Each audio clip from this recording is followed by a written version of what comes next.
no vlla. Mirë se keni ardhur, sa gëzim që mbledhemi bashkë përsëri. Arioli në Vila, mirë se keni ardhur. Do jeni ca ditë këtej apo jo? Kështu që do kemi mundësinë t'ju takojmë, të shmallemi çik me ju. Mirë, le të çohemi në këmbë, të këndojmë për lavdinë e Perëndisë son, t'japim derë dhe lavdi atij që është i denj nëse zemra jote është e tillë sot, fokusohemi te Perëndia ynë, t'japim atë që ai është në të vërtetë, japim derin dhe lavdin, ai e meriton. Le të shkojmë te Zoti në lutje edhe vazhdojmë. Zoti i dashur, faleminderit Perëndi për këtë ditë, faleminderit për hirin tënd të madh. Pa të cilin Zot ne nuk do të ishim këtu. Ti jemi shumë mirënjohës për sakrificën tënde të madhe. Deri dhe lavdia të takojmë vetëm ty Perëndi dhe ne të këndojmë Zot me mirënjohje përpara teje Zot, duke thënë faleminderit për gjithçka Zot që ti ke bërë në jetën tonë dhe vazhdon të bësh. Faleminderit për fjalën tënde. Ti jemi shumë mirënjohës Zot që mund të dëgjojmë prej saj dhe lutem Zot, foli zemrave tona Perëndi, ne kemi nevojë të bëhemi më të ngjashëm me birin tënd dhe këtë duam që të ndryshojmë Perëndi sipas fjalës tënde. Na hap syt Perëndi të shohim mrekullitë e ligjit tënd. Në emrin e Zotit dhe Jezu Krisht lutemi. Amen.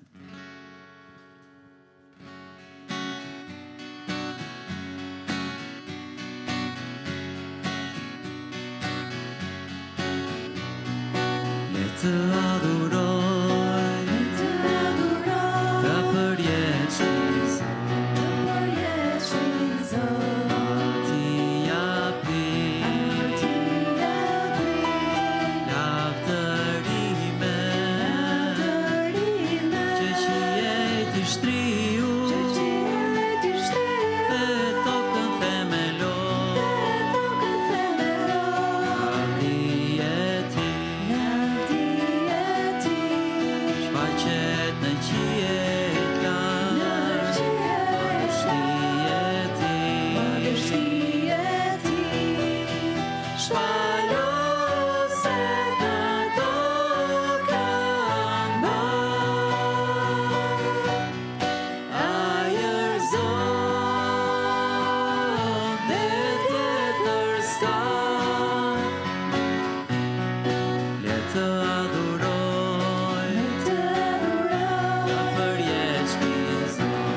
Shepherd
gjithë qelli shfaq,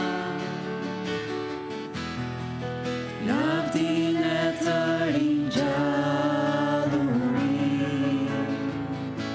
çfarë të krahason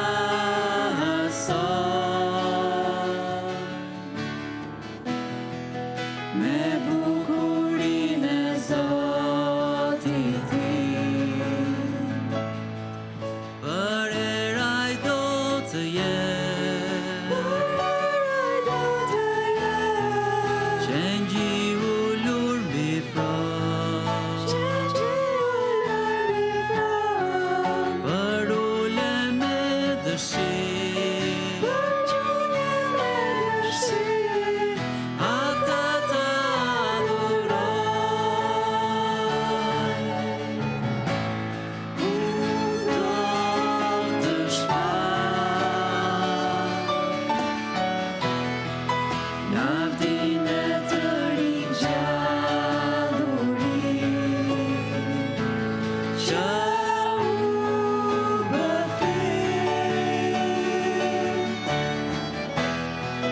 të na pajtoj me Perëndin. Për herë ti do të jetë, qengji ullur mbi front,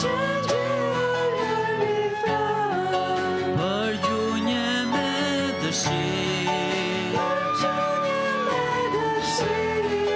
dhe ty të adhurojnë. Për herë ti do të jetë, qengji ullur mbi front, për gjunjë me dëshirë, dhe ty të adhurojnë. Amen, amen.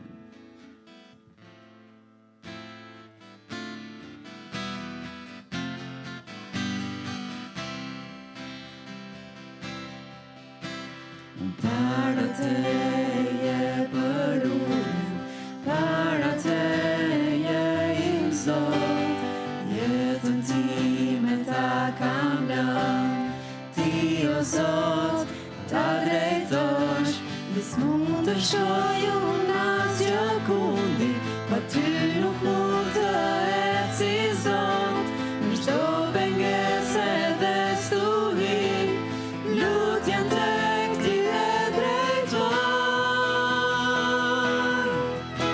Të adhuroj Zot Jezus, të adhuroj. Zëri tim ngre lart me gëzim të këndoj. Jo asgjë gjë s'mund më ndaj prej teje im Zot, dashuria jote më siguroj.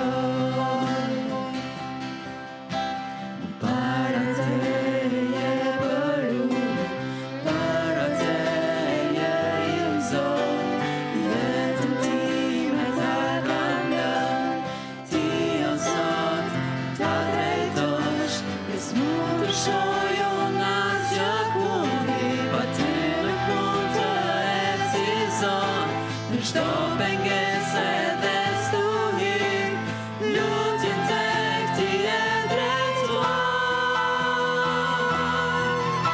Të adhuroj Zot Jezus, të adhuroj.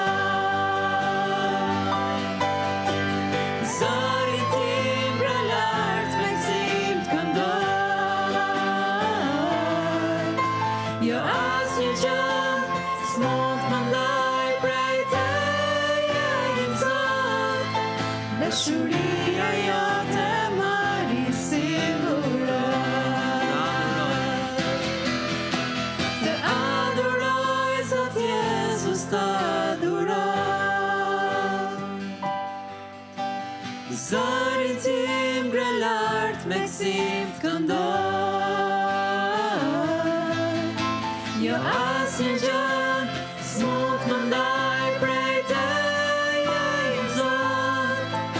Dashuria jote mari siguron.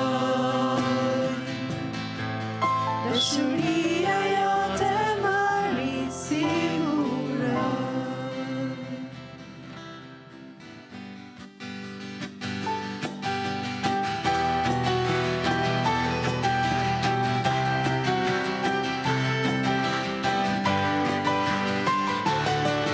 Në ty Zot kam jetën, në ty Zot kam forcën, në ty Zot kam shpresën, në ty Zot kam jetën, në ty Zot kam forcën, në ty Zot kam shpresën, në ty Të lavdëroj me gjithë jetën time, të lavdëroj me gjithë forcën time, me gjithë jetën time, me gjithë forcën time, gjithmonë shpresoj vetëm në ty. Në ty Zot kam jetën, në ty Zot kam forcën, në ty Zot kam shpresën, në ty Zot kam jetën, në ty Zot kam forcën, në ty Zot kam shpresën, në ty të lavdëroj me gjithë jetën time, të lavdëroj me gjithë forcën time, me gjithë jetën time, me gjithë forcën time, gjithmonë shpresoj vetëm në ty. Në ty Zot kam jetën, në ty Zot kam forcën, në ty Zot kam shpresën, në ty Zot kam jetën, në ty Zot kam forcën, në ty Zot kam shpresën, në ty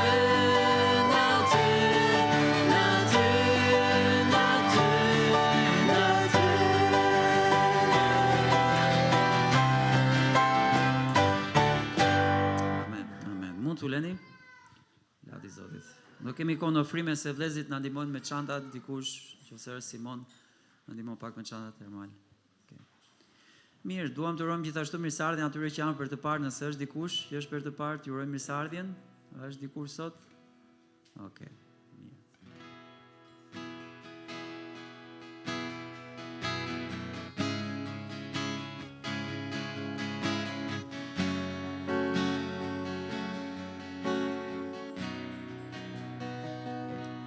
Lavdi Zotit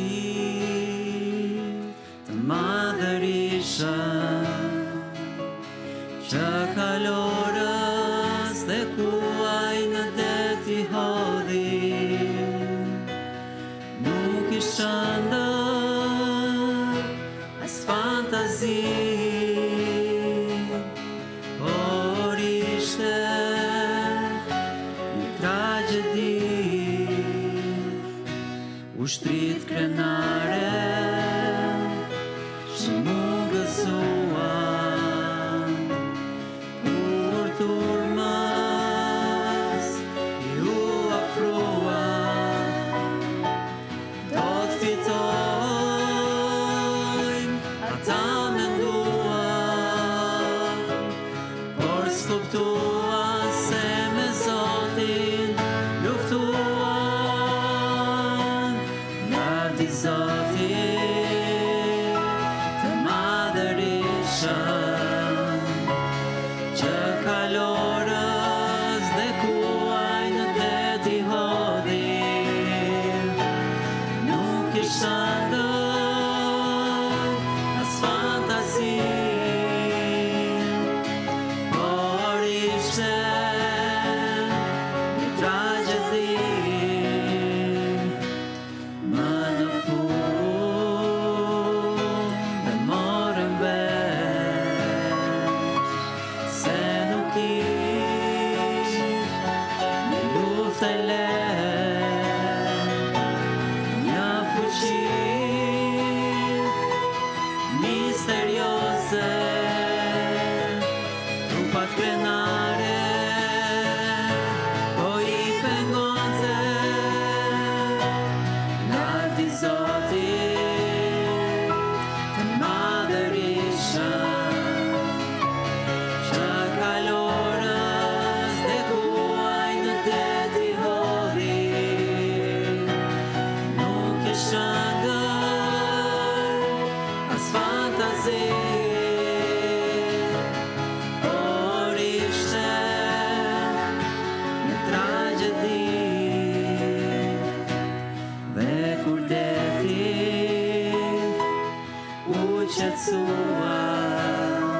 zgjatur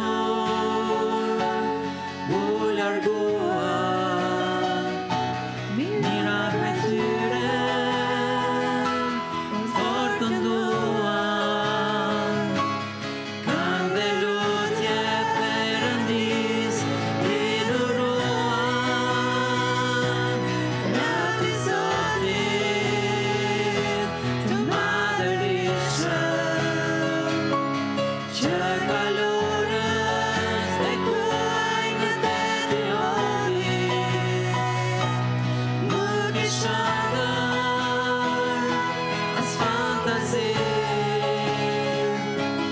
por ishte në tragjedi lati Zotit.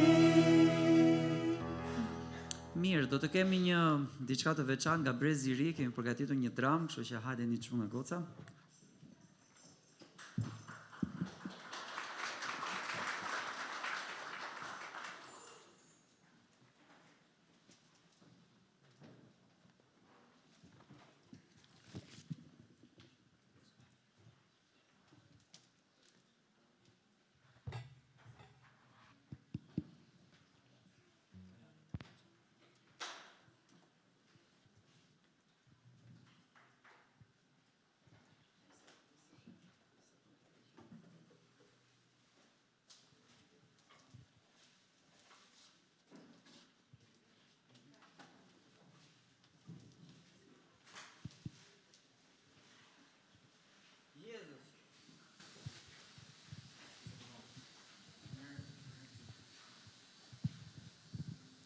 Jezus, kam një gjë për të thënë Jezus.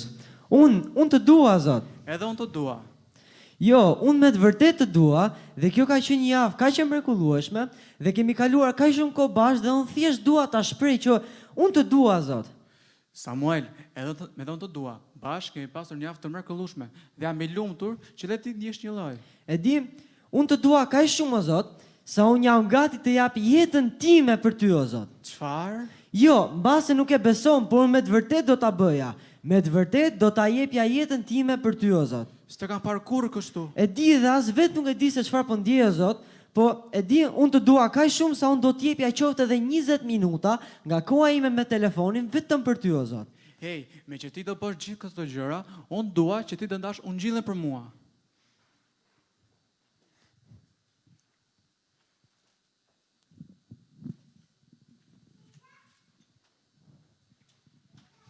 Ç'kemi si e? Ç'kemi mirë, si ke qenë?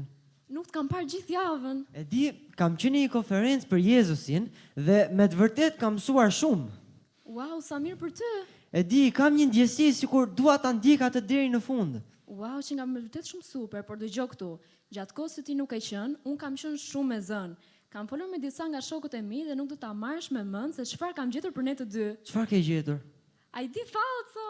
Je, di, është shumë super. Emri yt është Alex, nëse është në rregull me ty sigurisht, ndërsa imi është Esmeralda. Nesër do të shkojmë në një party. Po, a punojmë me të vërtet këto gjëra? A i ke provuar vallë më përpara? Normalisht që punon janë shumë të thjeshta. Samuel, thuaj për ungjillin. Pra, besoj se do vish apo jo? Po, do shifemi në 9 besoj. Okej, super. Super, pafshim. O, Jezus, më falë, se të ndërpëra, për çfarë po flisim dhe një herë në? Samuel, unë nuk të dua vetëm për fjalët e tua, unë dua edhe për zemrën tënde.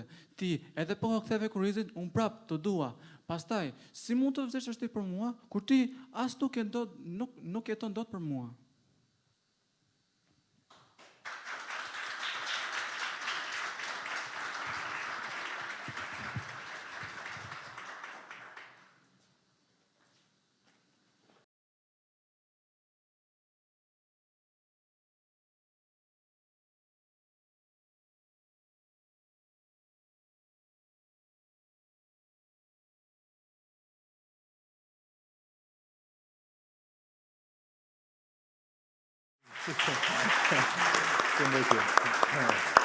Mirë, edhe mirëmëngjes një herë, lavdi Zotit që jemi bashkë prap. Tani edhe nëse nuk e dinit, e morët vesh nga Ameni. Ameni Ariolit dallohet, domethënë edhe nëse nuk e dinit. Vlla, mirë se ke ardhur. Është bashkë me Nevilën dhe Endin, është Nevila tek babi, që po kujdeset, ka pasur, apo është aty? Okej, nuk e parë. O, Nevila, si e? Nasësë, Nevila. Shiko se Endi ma ka mësuar, Endi ma. Se jo, se thoni shikoj telenovela turke, shikoni ju, dakor? Jo unë. Mirë se na keni ardhur. Sinqerisht, lavdi Zotit për juve, për dëshmin, për shërbimin, edhe që ju kemi. Është shumë gëzim për ne. Do të keni kohë të çmalleni me Ariolën, Nevilën dhe Endin gjatë javëve, se do jetë sa kohë që do t'ju kemi këtu. Lutemi ndërkohë për babin e Nevilës, pati një ndërhyrje jo shumë të vështirë, që të mos bëj më shumë gjëra, pastaj mund të thoni ju vetë, po gjithsesi lutemi për rikuperimin e tij gjatë kohës. Studentët nuk i kemi këtu, i kemi në kamp, vetëm unë jam nga studentët. Kam nga brenda ashtu ndihem. Do doja t'isha dhe njerë në atë mosh nga brenda vërtet ashtu ndihem. Ama asë edhe ju, se ju mbetet atër, dhe ju ashtu ndiheni nga brenda si student. Në fakt shu thot fjala Perëndis që njeriu i jashtëm shkon në shkatërim, por ai brendshëm thot për të rihet nga dita në ditë. Okej, le t'japim Bibla tek Ungjilli sipas Mateut. Ungjilli sipas Mateut, javën që kaloi, ju dini që ne filluam me Ungjillin e Mateut dhe filluam të flisnim për profetët e rrem. Për profetët e rrem. Dhe është një ndër temat më të, le të them, më favorite të Jezu Krishtit. Nëse lexoni Ungjit, do të shikoni që arsyeja pse unë përdor këtë më favorite për të thënë është që Jezusi është shumë i kujdesshëm në lidhje me dishepujt. Edhe kjo çështja e profetëve të rrem është një ndër gjërat që duhet marrën shumë në konsiderat. Atëherë ju përgjigjem asaj pyetje se si është e mundur që një ujk të vesh një lëkurë dele. Me këtë u morëm javën që kaloi. Nëse ju kujtohet mesazhi ose pasazhi më saktë që ne lexuam javën që kaloi edhe studiuam, është vetëm vargu 15 nga ky pasazh. Ne lexuam të gjithë këtë pasazh, por pam vetëm vargun 15. Edhe aty Jezusi thot, ndërkohë që ka folur për dy dyert, që thot e gjerë është udha që shkon në shkatërim, e ngushtë është rruga që çon në jetë. Edhe më njëherë pas kësaj, Jezusi flet për profetët e rrem dhe thot, por ruhuni nga profetët e rrem, të cilët vinë tek ju me të veshur delesh, por për brenda janë ujqër grabitçar. Dhe çfarë tregon kjo që jo çdo gjë që duket mirë në dukje, është ashtu siç duket. Dakor, prandaj duhet pasur kujdes. Edhe rreziku është eminent, dhe është një rrezik nga i cili duhet marrim në konsiderat. Folëm se çfarë është një profet. Çfarë është një profet? Ç'është profeti në fundit sipas Biblës? Ne folëm që profeti është zëdhënës i Zotit. Pra, si thua, Zoti vë fjalët e tij në gojën e dikujt. Edhe kur ky dikushi hap gojën, atëherë dalin nga goja e tij fjalët e Zotit. Dakor? Ky është profeti. Pra profeti është një zëdhënës i Zotit. Edhe folëm që nuk ka profet sot në kohën e Kishës. Dakor? Nuk ka profet sot në kohën e Kishës. Ne folëm për këtë Efezianët 4, për ato dhuratat dhunti që ishin njerëz që Zoti i dha Kishës, edhe thuhet që ai i dha disa si apostoj, të tjerë si profet, edhe thotë të tjerë si ungjilltar dhe të tjerë si barin dhe mësues. Mirë po pse? Sepse Kisha filloi, ja ku e kemi Efezianët 2:20, të ndërtuar mbi themelin e kujt? Të apostëve dhe të profetëve, dhe e lë me kaq Zoti. Apostët dhe profetët ishin në fillim të Kishës. Këta ishin themeli i Kishës, pra kur Kisha u ndërtua mbi bazën, mbi themelin e apostëve dhe të profetëve. Dhe ne për këtë folëm javës që kaloi. U ndalëm gjatë këtu duke folur si është e mundur një gjë e tillë. Sot kush janë në veprim? Janë këto dhuntit e tjera, ungjilltar, barin dhe mësues. Jemi të qartë? Apostujt dhe profetët ishin këta që kishin ato dhuntit e shenjave, të cilat nuk janë sot në veprim, dhe ne folëm gjatë për këtë gjë javën që kaloi. Nëse nuk ishit, ju lutem, javën që kaloi ne folëm për doktrinën e një profeti. Si është një profet në Bibël, edhe a ka profet në çdo periudhë të kohës? A ka profet, a do të ketë profet në periudhën e mundimit pas marrjes Kishës? Folëm për këtë gjë javën që kaloi. A do të ketë profet në periudhën 1000 vjeçare? Folëm edhe për këto gjëra javën që kaloi. Ju lutem, në rast se nuk keni qenë, disi gjeni mundësinë të shikoni shërbesën e keni online. Zakonisht nuk e them një gjë të tillë, por për shkak të rëndësisë së kësaj teme, ju lutem, nëse nuk keni qenë, atëherë keni mundësi që ta shikoni. Por sot për shkak se Bibla është shkruar, nuk ka nevojë për apostujt dhe për profet në kuptimin e mesazhit të drejt për drejt nga ana e Zotit ndaj dikujt. Fjala e Perëndis u konkludua. Edhe folëm për natyrën e këtyre profetëve, si duken këta nga jashtë. Këta mund të jenë individ të këndshëm, të lezetshëm, ore mund t'ju duken të sinqert, thonë të njëjtat fjalë që ne themi, këndojnë të njëjtat këngë që ne këndojmë, por flasin me gojën e tyre, nuk flasin me gojën e Zotit. Ky është ndryshimi.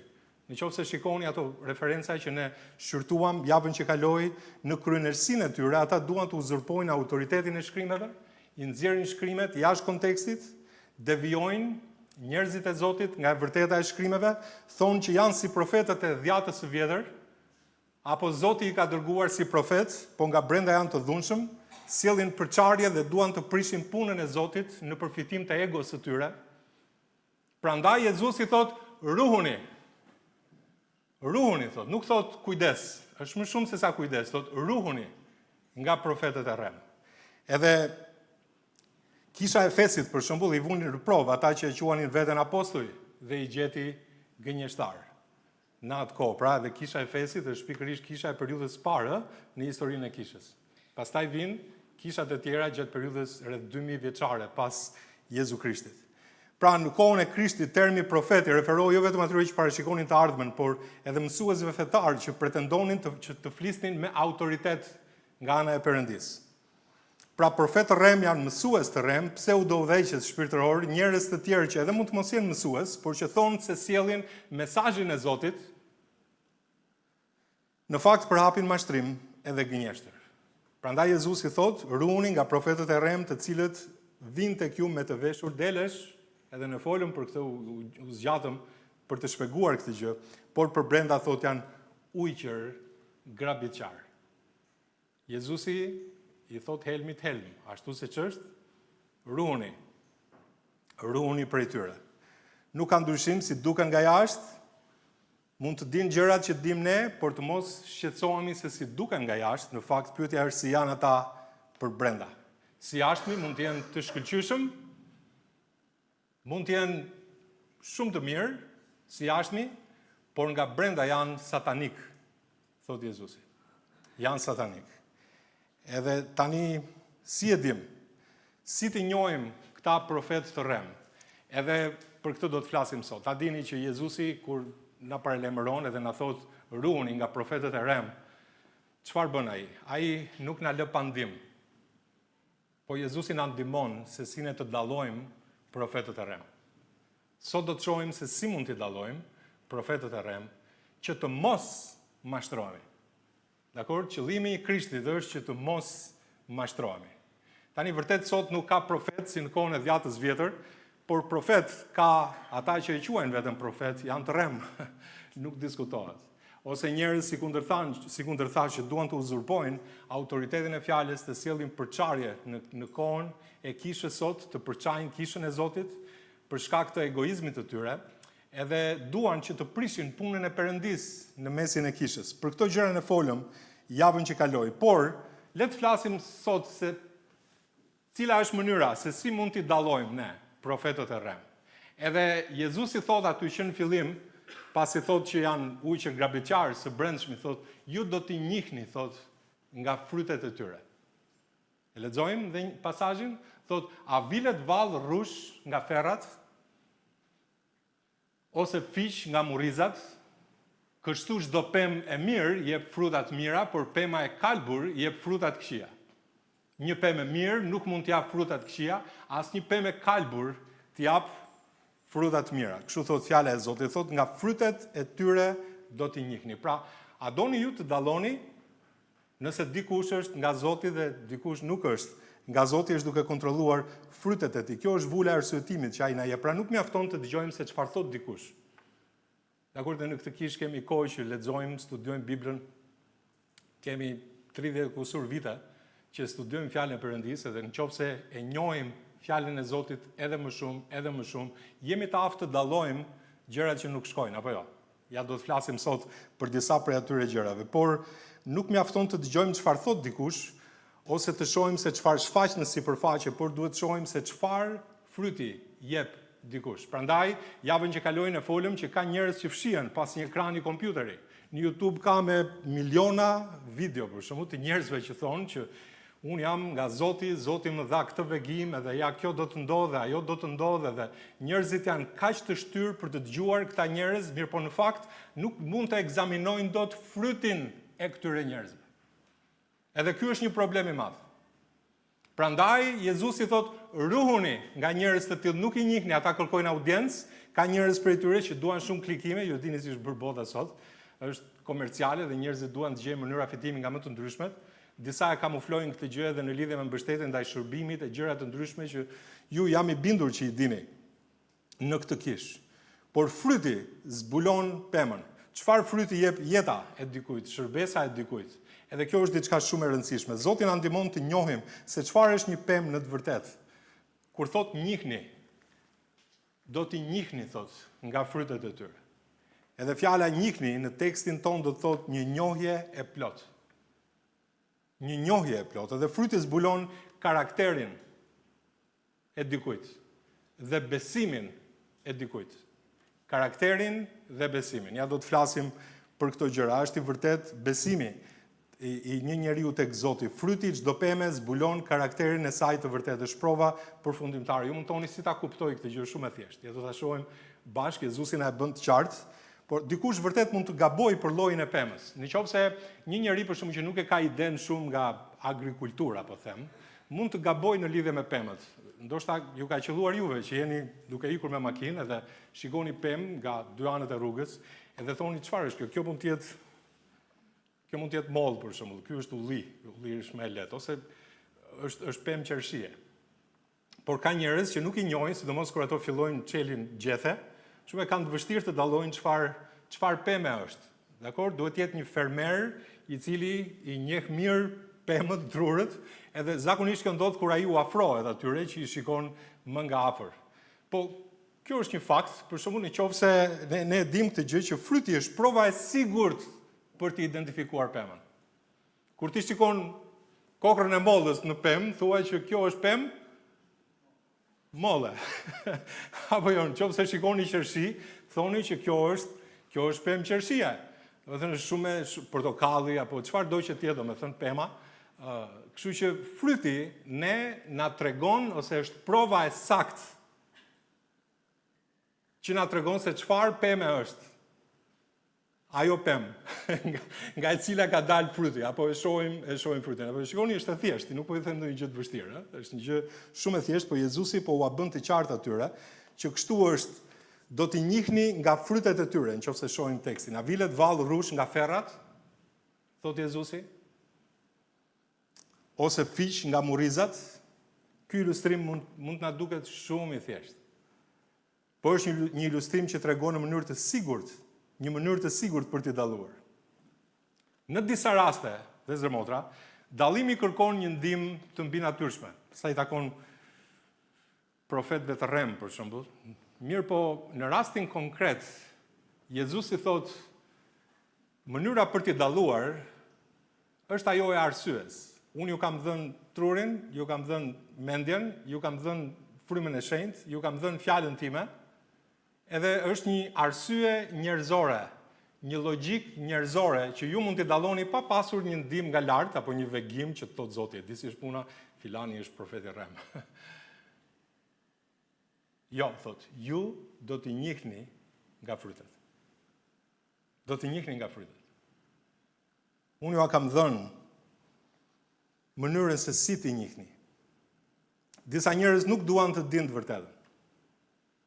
Edhe prandaj bien pre filozofive, programeve, feve të ndryshme sepse injorojnë frytin.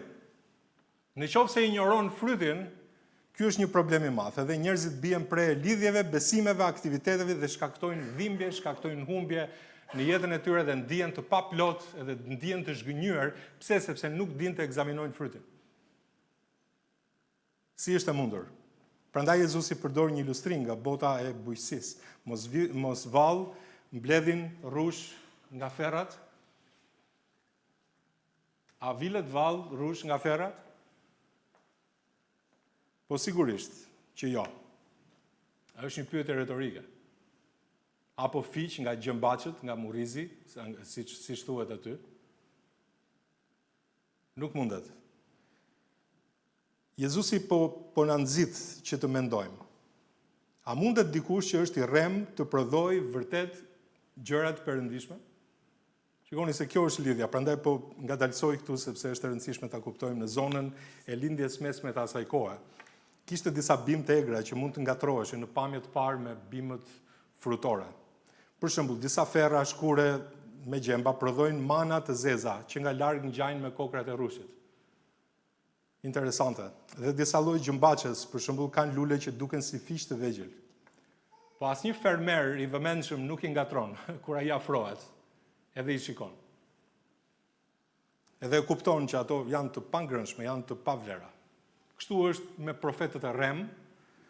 Ata mund të mashtrojnë për ca kohë, mund të duken sikur po sjellin fryte të mira, por me kalimin e kohës natyra e tyre del sheshit.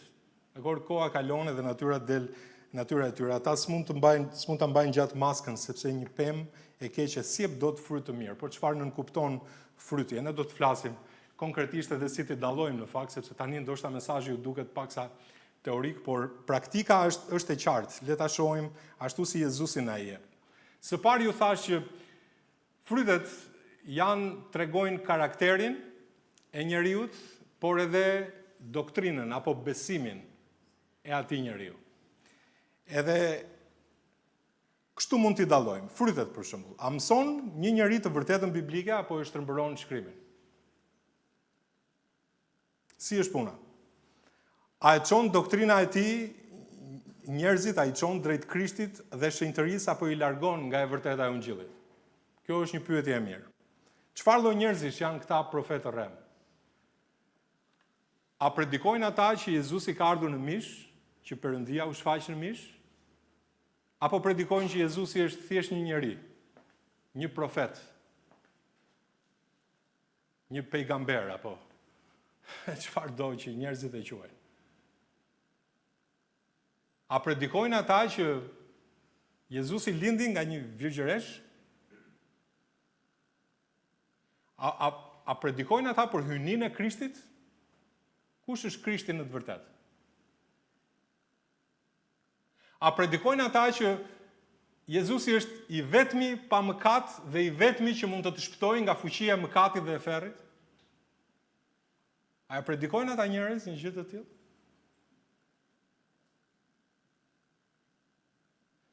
Nëse jo, janë mashtrues. Prandaj javën që kaloi ne folëm që disi është puna, thot Gjoni, mos i besoni çdo frymë, por virni në provë frymrat për të parë nëse janë nga Perëndia ose jo. Unë kam lexuar nga historia e kishës, në fakt i kam edhe ato detajet nëse dikush është i interesuar, por se si kisha e hershme i paralajmëronte vazhdimisht besimtarët që nëse vjen dikush me doktrina të reja, apo thotë që unë vi në emër të Zotit, jam si një nga profetët e dhjatës vjetër, apo unë vi me autoritet nga fjala e Perëndisë dhe unë vi me këtë lloj mësimi dhe me këtë lloj doktrine, atëre këta që kujdeseshin për tufën, kjo është gjatë historisë kishës, Krisostomi për shembull, apo njerëz të tjerë, Ireneus, edhe Polikarpi, apo të tjerë që i paralajmëronin besimtarët dhe u thoshin që janë njerëz të njohur këta në historinë e kishës, u thoshin që keni kujdes. Nëse diçka nuk përputhet me mësimin e apostujve që ne kemi në fjalën e Zotit, në dhjatën e re, nëse nuk përputhet me doktrinën e kishës, me ato gjëra që mësoni vazhdimisht, atëherë njerëz të tillë janë të ashtu quajtur profet. Edhe janë të rrem, keni kujdes për tyre. Edhe kështu ka qenë gjatë historisë kishës. Mos ju lutem shikoni faktet, unë i kam parë. Pse? Sepse Jezusi, në kohën e Jezusit, Jezusi vetë bënte një gjë të tillë. Edhe tema e profetëve të rrem është një ndër temat më të rëndësishme. Sepse ka lidhje të drejtë për drejtë me mësimin e fjalës së Zotit.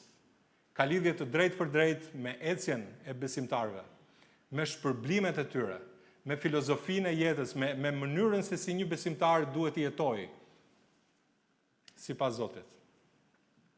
Edhe Zoti nuk e duron dot dikë i cili shmanget, devijon nga e vërteta e tij. Nuk e toleron Zoti një njerëz të tillë. Ja do ta shohim sot në përfundim të mesazhit. Dhe për t'i dalluar profetët e rrem nuk nevojitet ndonjë diplomë teologjie, mjafton të shikoni frytin, le të mos jemi naiv. Ata mohojnë hyjninë e Krishtit, minimizojnë mëkatin, minimizojnë pendimin, shpallin një ungjill tjetër, ashtu si Pali tha për shembull te Galatasit, kapitulli i parë, që nëse edhe një angjëll i qiellit thotë ju predikoj një ungjill tjetër nga ai që ju kemi predikuar, qoftë i mallkuar, ëh, interesante. Nëse njerëzit sot predikojnë një ungjill me anë të veprave, që duhet të shpëtohesh nëpërmjet veprave. Është një ungjill i rrem, kujdes, njerëz të tillë nuk janë të dërguar nga Zoti. Zoti nuk i ka dërguar. Ungjilli që predikoi Pali cili është? Nga hiri nëpërmjet besimit, jo nga veprat, apo jo? Nëse shpëtimi vjen nga veprat, atëherë pse vdiq Krishti? Edhe këto janë mësime të rreme. Kujdes. Njerëzit e tillë nuk vinë nga Perëndia. A përputhen gjërat që ata thonë me të vërtetën e zbuluar në Bibël? Frytet në karakter dhe në vepra.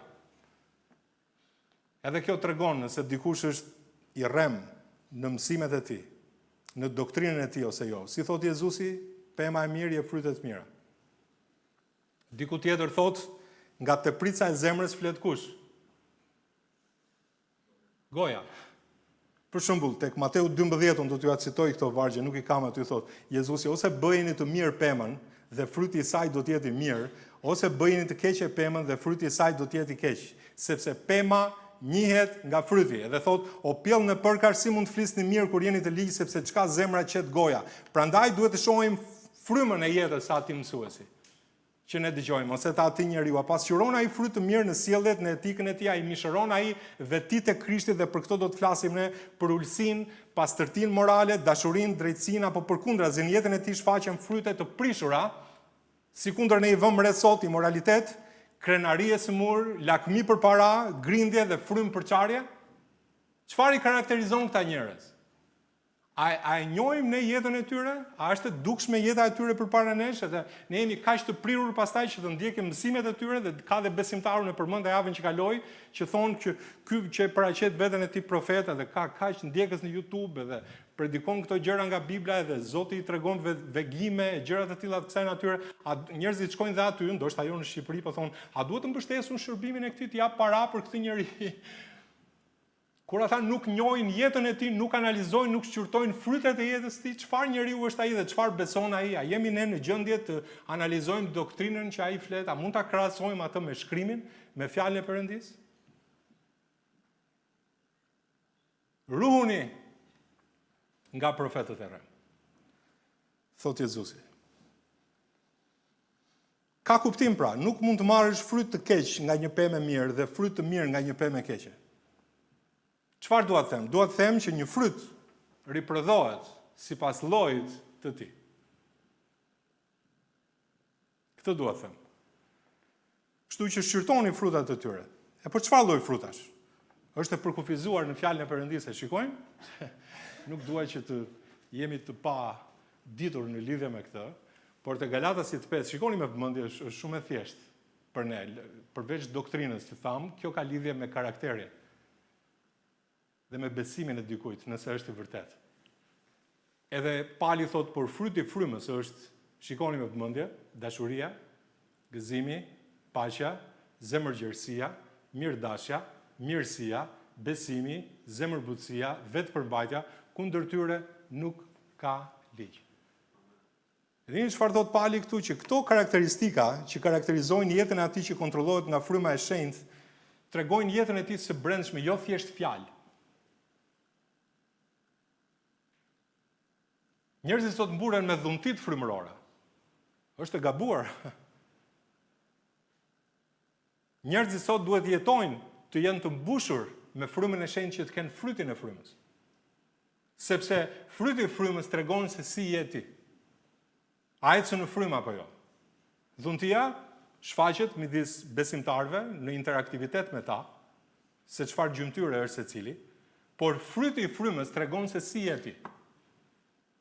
Lavdi Zotit për ata njerëz, sinqerisht, që jeta e tyre rezaton këto cilësi, këto pjesë, le ta them kështu, të frytit të frymës. Lavdi Zotit për ata. Ata janë njerëz vërtet që sytë e tyre u shkëlqejnë, u rrezatojnë. Kanë jetë brenda tyre. Kanë dashuri, kanë paqe, kanë gëzim. Janë njerëz të vetë përmbajtur, njerëz që janë të durueshëm, njerëz plot mirësi, me besim, zemërbutësi, që e kontrollojnë veten e tyre. Çfarë bekimi? Këta jo vetëm që janë bekim për të tjerët, por këta janë njerëz që fitojnë njerëz për Krishtin. Sepse Zoti përmes frytit do t'jap fryt. Edhe ky është një bekim i madh. Është një bekim i madh, po jo vetëm që ata flasin mesazhin e Zotit, por jeta e tyre dëshmon atë që ata flasin. Jeta e tyre e dëshmon. Nuk janë njerëz falso. Janë njerëz të vërtet. Zemërbutësi, mirësi, vërtetësi, respekt për të vërtetën, dashuri. Çfarë bekimi? Këta janë ata njerëz që janë shërbëtor të vërtet të Zotit. Jeta e tyre, ja le ta them tani konkluzioni, jeta e tyre është e transformuar. Është ndryshuar. Edhe në qoftë se dikush lufton që të rregullojë një fushë të jetës tij, Zoti i jep mundësi, por jeta e tij është transformohet, ripërtërihet, transformohet nga fuqia e frymës. E dini që ka njerëz besimtar të rinj, shpëtohen ata, i besojnë Krishtit edhe vinë në përkisha, mund të jenë dhe në kishën tonë. Edhe habiten në qoftë se gjejnë dikën në një kishë, apo në kishën tonë, kudo që të jetë në krishtërim sot, apo njerëz të cilët janë me inat, me zemërim, me idhësi, janë njerëz, shikoni këtu, që kanë urrëtie, unë po marr të kundërtën e këtyre. Jemi dakord, marrim çik të kundërtën pak të kundërtën e këtyre, që kanë urrëtie, që kanë trishtim, që kanë, le të them, mungesë paqe ose njerëz që duan të sjellin grindje, përçarje dhe luftë, njerëz që nuk janë të durueshëm, njerëz që janë egoist, për shembull, edhe mendojnë vetëm për vete, që nuk i besojnë fjalës Perëndis, por duan të jenë të vetë drejtë, edhe duan të vendosin autoritetin e tyre mbi të tjerët, njerëz që janë arrogant, edhe njerëz që janë të dhunshëm, që kërkojnë të jenë të dhunshëm mbi të tjerët. Kundër këtyre ka ligj. Tani kundër këtyre nuk ka ligj, jemi dakord? Se po marr të kundërtën. Ka ligj, kujdes. Zoti do t'i ndëshkojë njerëz të tillë.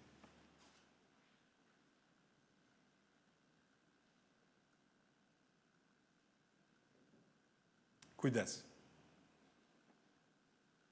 Dhe vërtet, kur njerëzit janë të rinj edhe vinë në kishë, edhe vërtet hutohen, edhe bie në konfuzion, se si mundet ata të shikojnë njerëz, frytet e të cilëve që i ndjekin janë inati, konfuzioni, lëndimi. Dhe thot Zoti, unë nuk i kam dërguar këta njerëz. Nuk i kam dërguar. Unë nuk i kam dërguar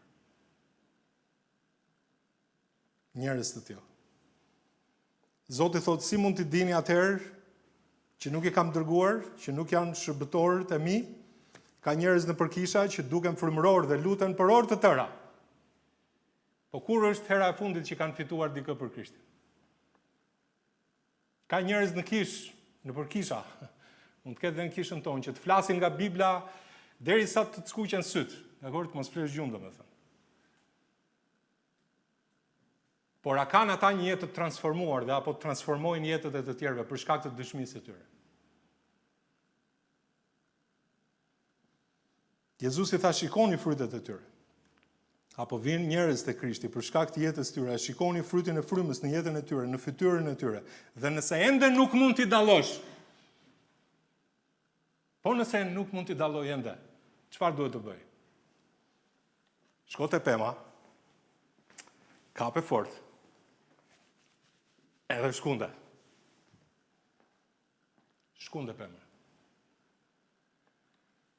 Frytet, nëse janë të kalbura, ose janë të mira, do t'i dallosh.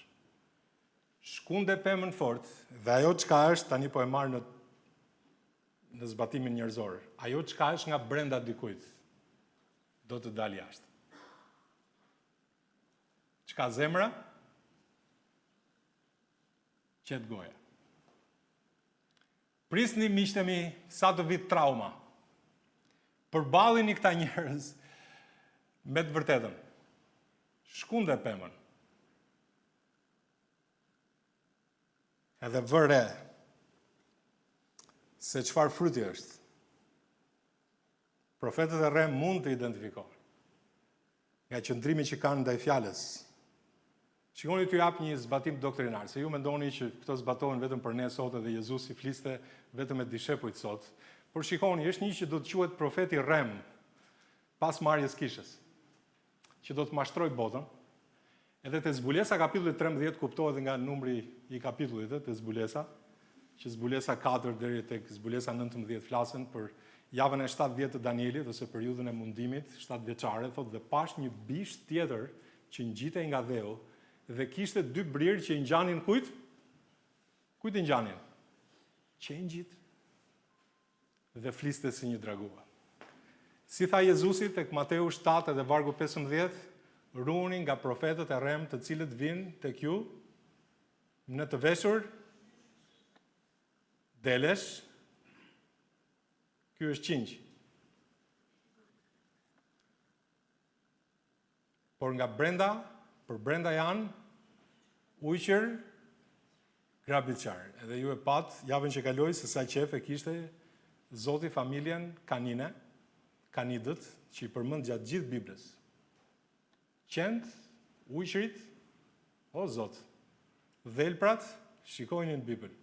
Janë është kjo familje që përdor Zoti me shumë kujdes, që të na tregojnë se sa rrezik ka kjo punë.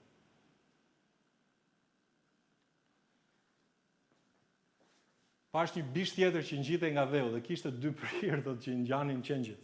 Ende nuk ka ardhur ky, ë? Mirë, fryma e tij është në zotërim sot, me qira fjala, është fryma antikrishtit, nuk diskutohet.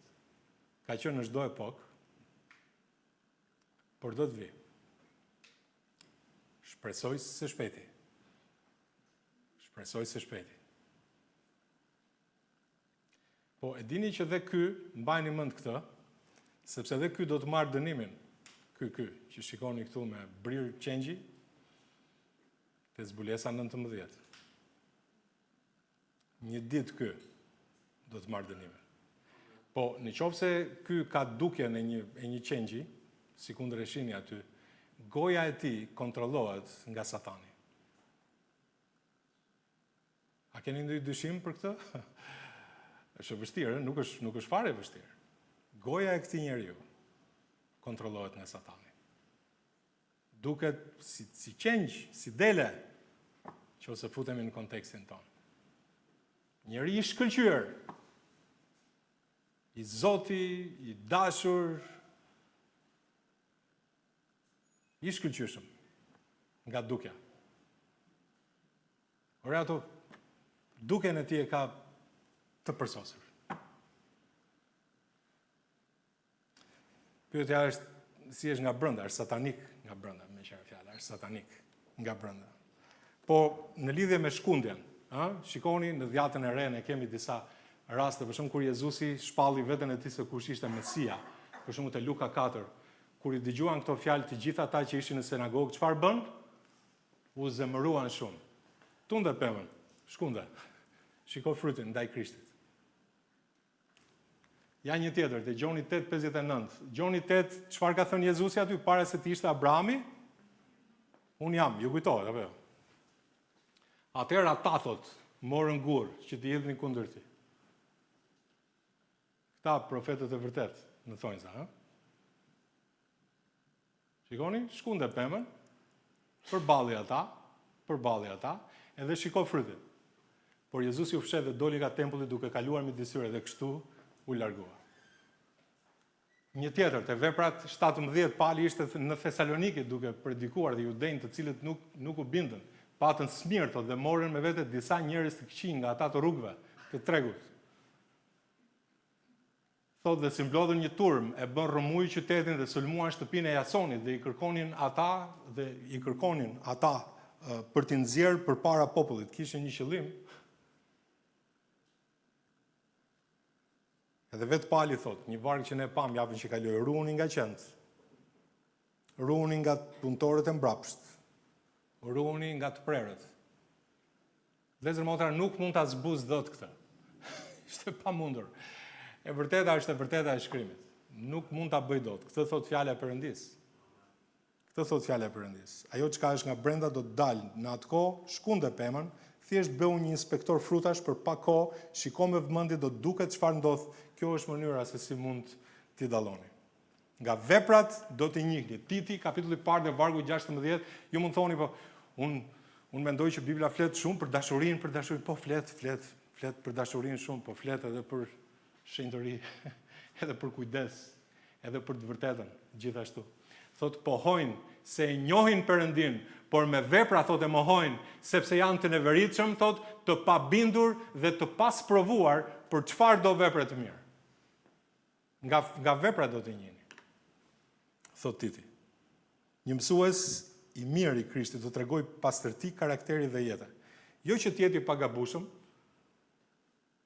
dakord, por që në përgjithësi jeta e tij përputhet me mësimet e Krishtit. Kur e shikon që është gabim, ai pendohet edhe kthehet. Nëse dikush predikon shenjtërinë edhe ai vet do të mundohet të jetojë një jetë të shenjtë. Nëse predikon dashurinë, ai vet do të tregojë dashurinë ndaj besimtarëve. Si mund të predikosh për dashuri kur ti nuk tregon dashurinë ndaj tyre? Mësuesi i vërtet, njeriu i vërtet, profeti i vërtet, sot nuk ka profet, po e marr në këtë konotacion që ne po e studiojmë, e jeton mesazhin që predikon. Diçka shumë interesante që do t'ju them tani sepse ka lidhje drejt për drejt me profetët e rrem, është që këtu është i inkorporuar edhe faktori kohë. Është e vështirë ndonjëherë të dallosh një njerëz se si është. Është e vështirë. Ne bombardohemi sot me informacione. Bota e internetit është plot. Vite më përpara tani jemi më ndryshe, i njohim njerëzit edhe gjërat në përgjithësi, por kishte njerëz, unë mbaj mend edhe në kishën tonë. Njerëz që vetë shpalleshin si mësues të Biblës. Kemi pasur të tillë. Apo edhe të tjerë që thoshin që duhet më dëgjoni mua se kam mbaruar filan fakultet, kam këtë shkollë, kam këtë diplomë.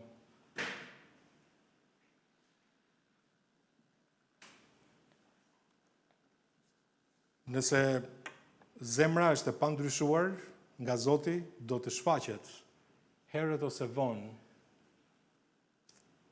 në sjellje dhe në doktrinë. Në sjellje dhe në doktrinë. Për një farë kohë dikush mund të shtiret, por pema e keqe s'mund të jap fryt të mirë. Ja, çfarë duhet të them me këtë? Si të dallojmë frytet konkretisht? Koha dhe vërteta shkojnë bashkë. Vërtet, një njeri i cili ka një zemër ndryshe, është ndryshe nga brenda, është një ujk grabitqar, si kundër e lexojmë në fjalën e Zotit.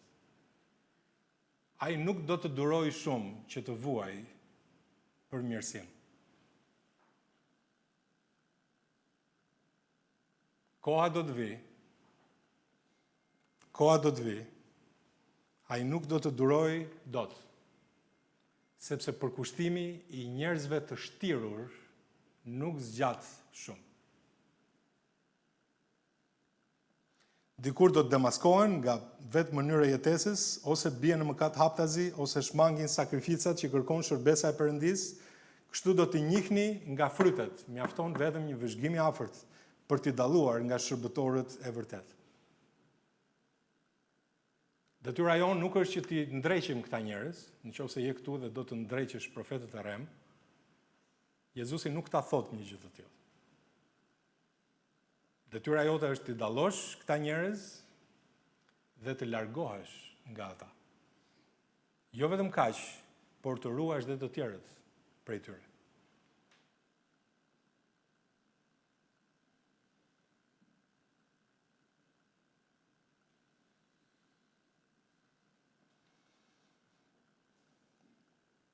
A mund të pendohet një njeri tillë? Dar Zoti.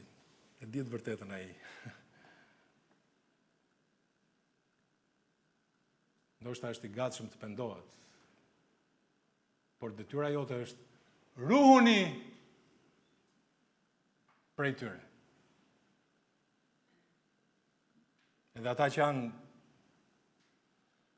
njerëz cilët Zoti i ka vënë si barinj të tufave, të kishave, duhet kujdesen për tu. Dhe ta ruajnë tufën e Perëndis.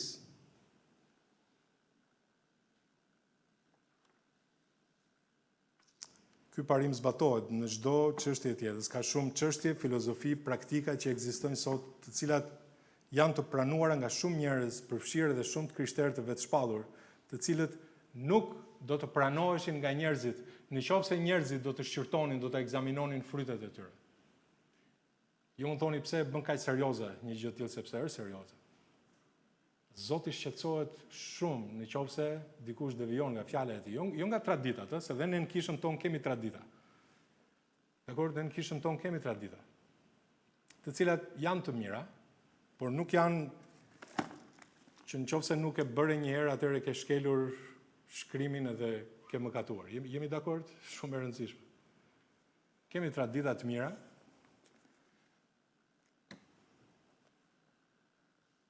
Mblidhemi të parën ditë të çdo jave të dielën, siç është sot, nëse dikush nuk ka mundësi një herë, nuk ka mëkatuar, domethënë, nuk e ke urdhër që ti duhet të vish çdo të diel, por ne duhet të mblidhemi, duhet të inkurajojmë njëri tjetrin.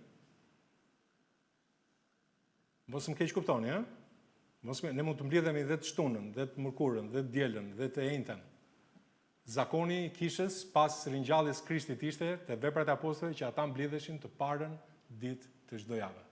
Prandaj mblidhemi ne të parën ditë të çdo jave. Është një zakon i mirë. Dhe të lutem meja, është një urdhër mbledhja së bashku, por dita se kur ka kisha që s'kan mundësi të mblidhen dielën për shkak sallave, për shembull, dhe dikush mblidhet shtunë. Keni dëgjuar? Çfarë po mëkatojnë ata? Jo, ne mund të mblidhemi çdo ditë javës. Amen?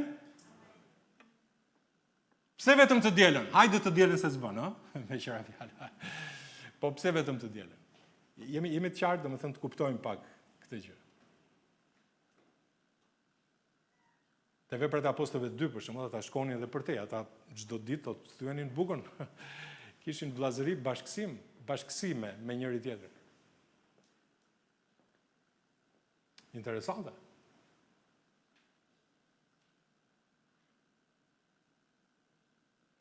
Kështu që kujdes kur gjykoni të tjerët. Keni kujdes. Nëse diçka është mëkat, një zakon i keq mund të bëhet mëkat, nuk diskutohet. Por a thot Bibla diçka për atë, konkretisht. Shumë prej këtyre njerëzve që po flasim nuk e kanë frytin për të vërtetuar pretendimin e tyre. Fryti do të jetë i dukshëm në disa fusha. Pse është e vështirë, vëllezër motra, ja për shembull. A është interesuar dikush për leximin e fjalës së Zotit? Unë dua të dëgjoj nga Zoti. Njerëz që kanë dëshirë dhe janë shërbëtorë të vërtetë të Zotit, ata janë të interesuar, është fryti i interesimit. Janë të interesuar për të njohur Zotin më shumë. Unë dua të dëgjoj nga goja e Zotit. Unë dua të mblidhem me të tjerët. Unë dua që të lutem të ndërmjetësoj për të tjerët. Janë të interesuar të ndërmjetësojnë lutje për të tjerët. Janë të interesuar dhe duan që të hapin gojën të dëshmojnë të tjerëve për Krishtin. Si mund ta mbash Krishtin brenda?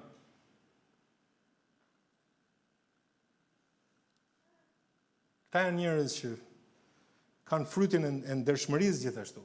I krishterë i vërtet do të jetë i vërtet, sepse ai ndjek atë që është mishërimi i vërtetës. Jezusi është e vërtetë. Amen. Fatkeqësisht këto fruta nuk shihen tek disa persona, gjë që e bën të dyshimt pretendimin e tyre për shpëtim, por për këtë do të flasim herën tjetër. Flasim pak për fundin e tyre, nuk do të zgjas lidhje me këtë, por shikoni çfarë thuhet në vargun 19 dhe 20. Çdo pemë që nuk jep fryt të mirë pritet dhe hidhet në zjarr. Prandaj do t'i njihni ata nga frytet e tyre. Dhe Jezusi përdor të njëjtin gjuhë që përdori për frytet. E këto dy vargje vërtet janë vargje të rëndë. S'diskutohet. Absolutisht. Absolutisht. Edhe këtu janë disa mësime të vyera që ne mund të nxjerrim. Vëllezër motra, nuk do marr shumë kohë këtu, por na ka dhënë kriterin e njohjes, tani na kujton dhe fundin e hidhur që pret këta njerëz që janë të rrem. Nga brenda janë ujqër grabitqar, thuhet në fjalën e Perëndisë. Po këtu flitet për dënimin e tyre. Edhe flet në gjuhën e frytit. Apo jo, me atë lloj gjuhe metaforike, kështu vazhdon dhe flet Jezusi, por përfundimi është i vërtetë. Ashtu si një bujk pret dhe hedh në zjarr një pemë të pafrytshme, sepse s'bën dobi, vesh ta zë vendin edhe prish tokën, ashtu dhe Zoti do të gjykojë çdo mësues të rrem, që s'ka sill fryt të perëndishëm.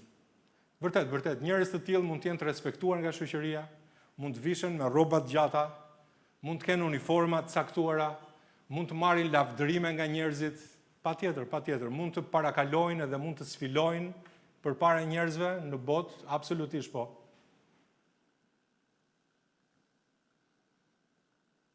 Patjetër. Puna është çfarë do të ndodh kur ata do dalin para Zotit. Edhe është e tmerrshme, domethënë, kur një njeri që e lartëson veten si zëdhënës të Perëndisë, apo merr atributet e një profeti. Është e tmerrshme që në gjykim njerëz të tillë do të shfaqen si mashtrues, të korruptuar dhe vegla të Satanit. Kjo është e tmerrshme. Nga ana tjetër, vëllezër motra, le ta theksoj sa e rëndësishme që është kjo, puna e frytit. Prandaj dhe Zoti dëshiron që ne si dishepuj të Zotit të japim fryt. Kjo është çështje shumë serioze. Ju mund të thoni, pse është kaq serioze? Është serioze. Madje shikoni në vargun 20. Shikoni, e kemi një tjetër këtu? Okej. Po. Romakët 2, me që jemi këtu. Zoti është ai që i njeh të gjithë njerëzit. Amen? Ai njeh të gjithë njerëzit. Edhe ai gjykon sipas të vërtetës. Ne vërtet mund të mashtrohemi nga njerëzit, por Zoti është inspektori i vërtet i frutave. Ai është inspektori i vërtet. Edhe dita do të vi, për shembull, thotë, por të gjithë e dim, thotë, se gjykimi i Perëndisë është sipas kujt? Sipas së vërtetës. Kundër atyre që bëjnë gjëra të tilla. Romakët 2 janë njerëz pa shpëtuar. Ky është konteksti. Edhe Zoti gjykon sipas së vërtetës. Shikoni tek Mateu 3 dhe vargu 10. Kjo nuk është diçka e re, a? Tu te Mateu 7 që po lexojmë. Gjon Pagzori, duke predikuar, ai ka thënë dhe tashmë së pata, thotë, është vënë në rrënjën e druve. Shikoni, çdo dru pra që nuk jep fryt të mirë, do të pritet dhe do të hidhet në zjarr. Shikoj. Është e rëndë. Dhe Jezusi thot te Mateu 7, vargu 20, shikoni dhe njerë në fund, prandaj do t'i njihni ata nga frytet e tyre. Do t'i njihni ata nga frytet e tyre. Me fjalë tjera, Jezusi thot, e thash në vargun 15, 16, 17, 18, 19. Ta them dhe në vargun 20 një herë, që ti të mos e harrosh. Mos e harro. Dakor? Mos e harro këtë gjë. Do t'i njihni ata nga frytet e tyre. Jezusi e përsërit.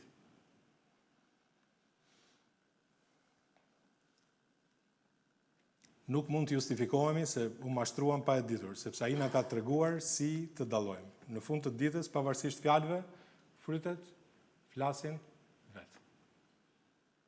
Frutet flasin vetë. Karakteri, ndikimi dhe mësimi, një udhëheqësi shpirtëror janë provat që tregojnë se kush është ai në të vërtetë. Kjo nuk vlen vetëm për ata që ne mund t'i quajmë drejtues kultesh apo njerëz që shkojnë në përkisha duke pretenduar që janë profet, edhe duke pretenduar që janë apostoj.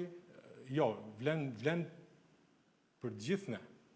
Ju mund thoni si vlen për të gjithë ne. Po patjetër, shikoj. Në këtë është përlëvduar ati im, po është ana tjetër ama. Ne duhet japim fryt për lavdinë e Perëndis. Fryt të mirë. Që të jepni shumë fryt, të bëni dishepujt e mi. A jemi ne në udhën e ngushtë të Krishtit, apo ecim aty? Shikoni disa pika pa shumë koment. Cili është zbatimi për ne si besimtar sot? Së pari, le të qëndrojmë në fjalën e Perëndisë. Dim shumë mirë që autoritetin mbi bazën e gjithçkaje që ne duhet të masim është fjala e Zotit. Sa më shumë kohë të kalojmë me fjalën e Perëndisë, aq më të lehtë do ta kemi të dallojmë doktrinat e rreme, sa i takon shpëtimit, ecjes, frytit e të tjera e të tjera. Pra një gjë e tillë është e dukshme. Nëse një mësues mëson diçka që bie ndesh me mësimin e qartë të Biblës, për shembull mohon hyjninë e Krishtit, nxit immoralitet apo justifikon mëkatin, atëherë ai duhet refuzuar, sado karizmatik apo i suksesshëm të duket ai njeri. Së dyti, vëzhgo frytet e karakterit dhe të jetës. A predikon ose a shpall dikush të vërtetën e shkrimit? Pa kompromis? Si është raporti atij njeriu me të vërtetën e shkrimit? A predikon të vërtetën? A shpall të vërtetën? Si është jeta e tij? Si është sjellja e tij? Si është familja e tij? A mos lakmon ai për fitim jo të ndershëm? Si është jeta e tij? Le ta lexojmë këtë pasazh, është një arsye e mirë për të parë karakterin e dikujt. Kjo fjalë është e besueshme, kjo zbatohet për peshkopin ose për predikusin, pastorin, por le të shohim sepse cilësitë e karakterit janë ato që janë, edhe janë të vërteta për çdo njeri. Nëse dikush dëshiron të bëhet peshkop, dëshiron, domethënë një punë të mirë dëshiron. Duhet pra që peshkopi të jetë i paqërtueshëm, burri një gruaje të vetme, të jetë i kthjellët, i arsyeshëm, i ndershëm, mikpritës, i aftë të jap mësim, të mos jepet pas verës, të mos jetë i dhunshëm, të mos jetë lakmues i fitimeve të turshme, por i butë, jo grendavec, të mos doj paran, njeri që i qeveris mirë shtëpinë e vet dhe i ka fëmijët të bindur me çdo lloj mirësjelljeje, por nëse dikush nuk di ta qeveris familjen e vet, si do të kujdeset për kishën e Perëndisë. Të mos jetë i posakthyer në besim, që të mos i rritet mendja dhe të bjerë në gjykimin e djallit. Por ai duhet të ketë dëshmi të mirë dhe ndër të jashtëmit, që të mos bjerë në turp dhe në grackën e djallit. Një profet i rrem, siç përmendëm, mund të ketë një shpirt përçarës, imoral, materialist. Nëse vreni këto fryte të këqija, mos i neglizhoni duke thënë të gjithë ne gabojmë. Kujdes, ja këtu do t'jap atë këshillën nga fjala e Perëndisë. Vërtet askush nuk është i përsosur. Por ka ndryshim mes një njeriu mëkatar që pendohet dhe lufton për shenjtëri dhe një mashtruesi që jeton në mëkat vazhdimisht. Ka sens kjo? Zoti na jep urtësi ta dallojmë. Kujdes. Kërko këshill dhe ndiq modelin e shëndosh. Zoti na ka dhënë njerëz, edhe në familjen e Zotit, që janë kujdesur për shpirtrat tanë. Njerëz cilët ne i respektojmë, që e dinë fjalën e Tij, që e duan të vërtetën e Zotit. Le të këshillohem. Le të përfshihem në kish. Ungjilli i pastër është ai që duhet shpallur. Në fjalën e Zotit është kujtoni udhëheqësit tuaj që ju dhanë fjalën e Perëndisë dhe duke vështruar rezultatin e sjelljes tyre imitoni besimin e tyre. Kjo do t'ju mbrojë nga shumë mashtrime. Mbaj një zemër të kujdesshme dhe jo paragjykuese. Vërtet ne duhet t'i dallojmë njerëzit nga të cilët duam të mësojmë prej tyre, absolutisht. Por keni kujdes këtu. Nuk duhet jemi naiv, po nga ana tjetër kujdes me ekstremizmin. Pse e them këtë gjë? Sepse ndoshta nuk është ashtu siç duket në pamje të parë. Prandaj Jezusi thot, mos gjikoni sipas pamjes jashtme, por gjykoni një gjykim të drejtë. Keni kujdes.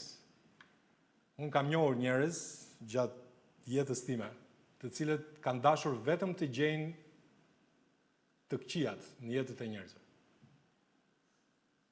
Vetëm të këqijat, ore rëmojnë për ata, investigojnë, si të gjejnë gjërat të këqija dhe kur flasin me të tjerët, flasin vetëm për gjërat e këqija të tjerëve.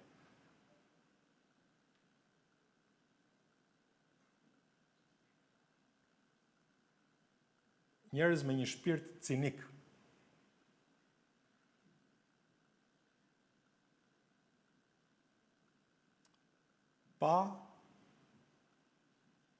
Pasur një gjykim të duhur.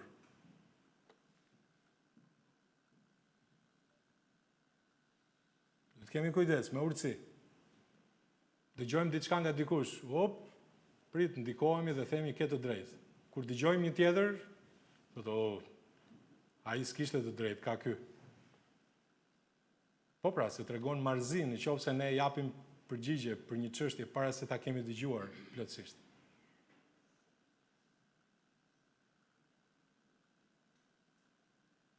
Kujdes. As të pamend, as hiperkritik, por të mençur dhe të matur. Kur shohim dikë që jep frutet mira dhe mësim të shëndosh, ta ndjekim me gëzim shembullin e tij. Amen. Dhe s'fundi, po jo për nga rëndësia, kjo është e fundit. Analizo vetëm. Ne themi të tjerët. Dakor. Jezusi po flet për njohjen e profetëve të rrem në kontekst. Ne mund ta zbatojmë këtë fjalë për të provuar vetëm. Ju mund thoni Landi po shkon shumë larg me këtë.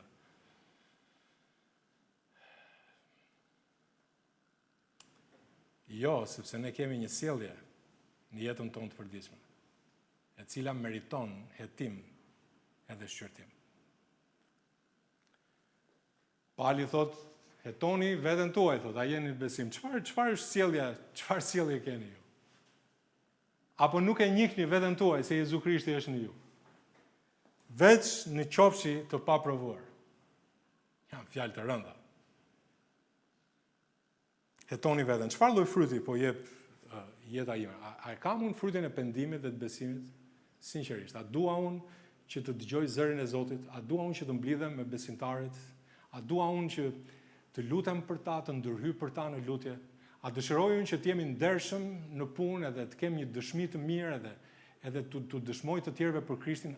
Si është fryti në jetën time? Çfarë fryti kam? Nëse nuk shoh fryt në jetën time, a mund të shërbej kjo kohë sot që unë të afrohem më shumë me Zotin? Të qëndroj në hardhi, në hardhin e vërtet? Si shërmendi pastaj do t'jap fryt? Zoti do ndryshoj zemrën time që dhe frytet e mia të ndryshojnë. Kur zemra ndryshon, ndryshojnë dhe frytet. Mos e haro këtë, nëse do të mësosh një shprehje nga predikimi sot, mëso këtë. Në kohën moderne, kemi parë fatkeqësi shembuj të shumë mësuesve të rrem apo hipokrit nga skandalet me televangjeliст të pasuruar padrejtisht, te kulte e sekte ku udhëheqësi jeton në mëkate të hapura, të gjitha këto vërtetojnë fjalën e Krishtit. Ka njerëz sot që predikojnë që mjafton të besosh Zotit dhe ai ti do të pasurohesh, e do të kesh një shëndet të mirë. Edhe nuk flasim për kryqin e Krishtit, për provat e shëndetit, për vuajtjet në Krishtin, për shkak të besimit, për shkak të Krishtit, jo për shkak të vetëdrejtësisë, se dhe këtu është një ndryshim i madh.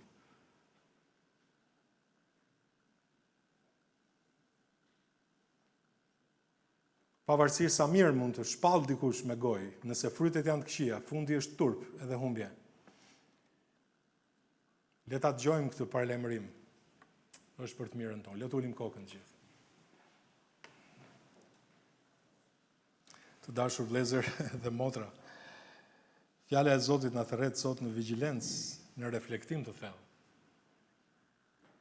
Jezusi që është mishëruesi i vërtetës na ka parlemëruar me dashuri. Ruhuni nga ata që do t'ju mashtrojnë në emrin tim. Ta ashtu quajturit profet. Që duan t'ju thonë se çfarë të bëni, të drejtojnë jetën tuaj dhe jetën e kishës. Ju duhet bëni këtë, ju duhet bëni atë, Zoti më ka thënë. Po kur i ka thënë Zoti atij?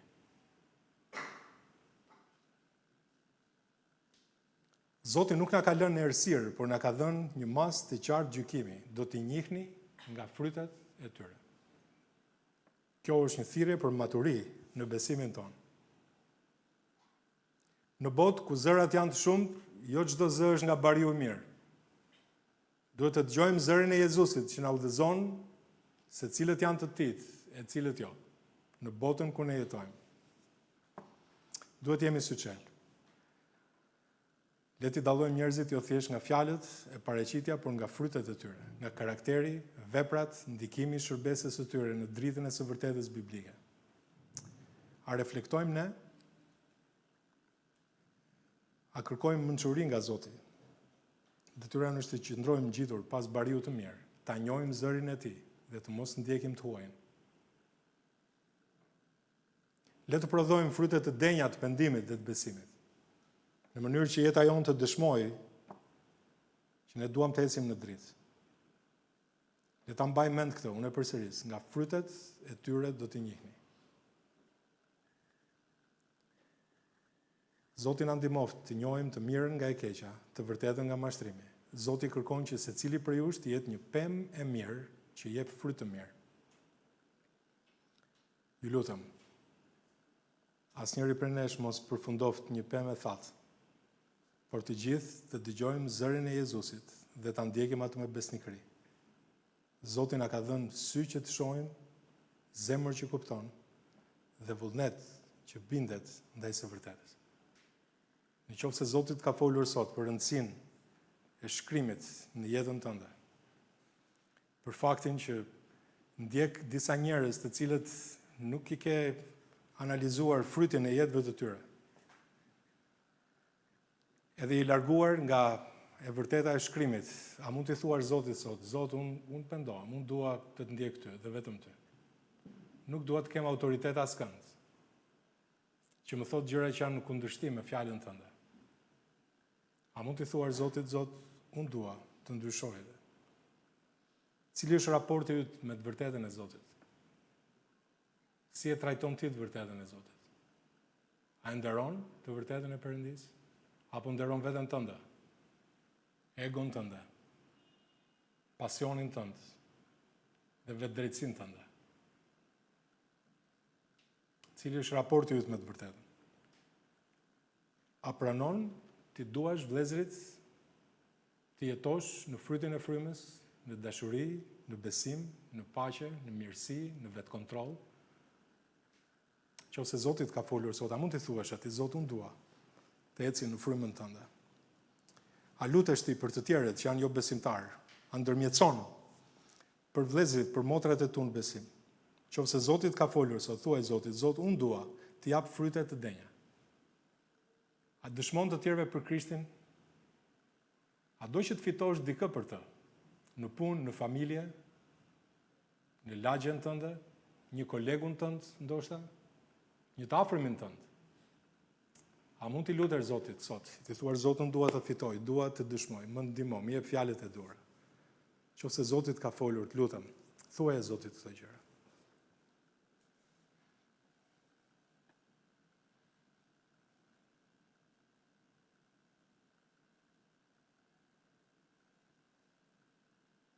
O Ati dashur, faleminderit për fjalën tënde, faleminderit për të vërtetën tënde, Zot.